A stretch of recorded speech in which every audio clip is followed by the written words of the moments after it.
উত্তরাঞ্চলে বাড়ছে বিভিন্ন নদ নদীর পানি। কুড়িগ্রামে বন্যা পরিস্থিতির আরও অবনতি হয়েছে। ভোর থেকে ব্রহ্মপুত্রের পানি চিলমারি ও হাতিয়া পয়েন্টে বিপদসীমার উপর দিয়ে প্রবাহিত হচ্ছে। হাতিয়া পয়েন্টে পানি বিপদসীমার 65 সেন্টিমিটার উপর দিয়ে প্রবাহিত হওয়ায় প্লাবিত হচ্ছে নতুন নতুন এলাকা। পানিবন্দী হয়ে পড়েছে চরাঞ্চলের 80,000 মানুষ। কুড়িগ্রামের পানি উন্নয়ন বোর্ড জানিয়েছে, পানি বেড়ে স্বল্পমেয়াদী বন্যার সৃষ্টি হতে পারে। গাইবান্ধায় ব্রহ্মপুত্রের পানি ফুলছড়ি ঘাট পয়েন্টে বিপদসীমার 56 সেন্টিমিটার উপর দিয়ে বইছে। এতে 165টি চরের 40,000 মানুষ পানিবন্দী হয়ে পড়েছেন। সিরাজগঞ্জে বিপদসীমা স্পর্শ করেছে যমুনার পানি। এদিকে নেত্রকোনা ও সুনামগঞ্জে বন্যা পরিস্থিতি অপরিবর্তিত আছে। সুনামগঞ্জে বৃষ্টি কম হওয়ায় সুরমা নদীর পানি কমে বিপদসীমার 7 সেন্টিমিটার নিচ দিয়ে বইছে। তবে মৌলভীবাজারে বৃষ্টিপাত অব্যাহত থাকায় আবারও নতুন করে প্লাবিত হয়েছে কুলাউড়া, জুড়ি ও বড়লেখা উপজেলা।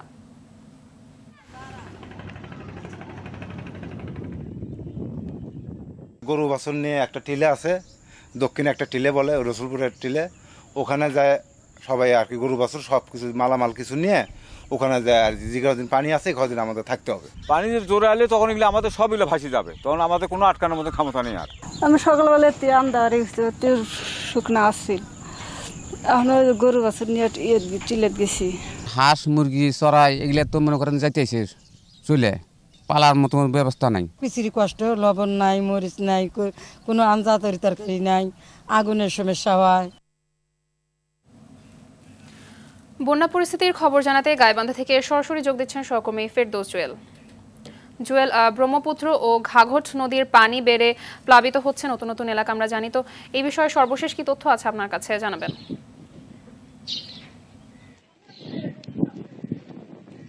মাহবুবা, আপনাকে জানিয়ে রাখি যে গাইবান্ধায় গত 2 দিনে কিন্তু ব্রহ্মপুত্র এবং ঘাঘট নদীর পানি অস্বাভাবিক বৃদ্ধি পেয়েছে। গত 24 ঘন্টায় প্রায় 68 সেন্টিমিটার ব্রহ্মপুত্রের পানি বৃদ্ধি পেয়ে প্রায় 70 সেন্টিমিটার বিপদসীমার উপর দিয়ে প্রভাবিত হচ্ছে। এছাড়া ঘাঘটে প্রায় 20 সেন্টিমিটার উপর দিয়ে প্রবাহিত হচ্ছে। এই বন্যা পরিস্থিতি মোকাবেলায় জেলা প্রশাসনের পক্ষ থেকে বিভিন্ন পদক্ষেপ নিয়েছে।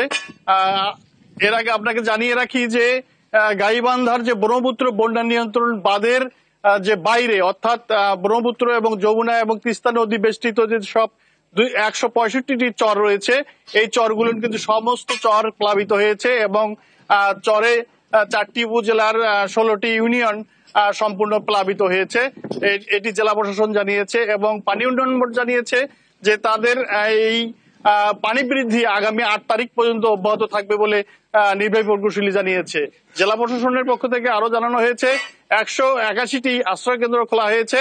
এছাড়া পর্যাপ্ত শুকনো খাবার এবং রেস্কিউ বোট, বিশেষ করে কোথাও যদি কোনো দুর্ঘটনা ঘটে বা বাড়িঘর ভেসে যায়, এই ধরনের যদি কোনো ঘটনা ঘটে 4টি স্পিড বোট স্ট্যান্ড বাই রাখা হয়েছে, তারা সেটি কাজ করবে। এছাড়া বিভিন্ন ইউনিয়নে যে নৌকাগুলো রয়েছে নদী বেষ্টিত ইউনিয়নগুলোতে, এইসব নৌকাগুলো রাখা হয়েছে মানুষজনকে, বিশেষ করে চরের মানুষজনকে উঁচু আশ্রয় কেন্দ্র এবং বিভিন্ন শিক্ষা প্রতিষ্ঠানে নেয়ার জন্য।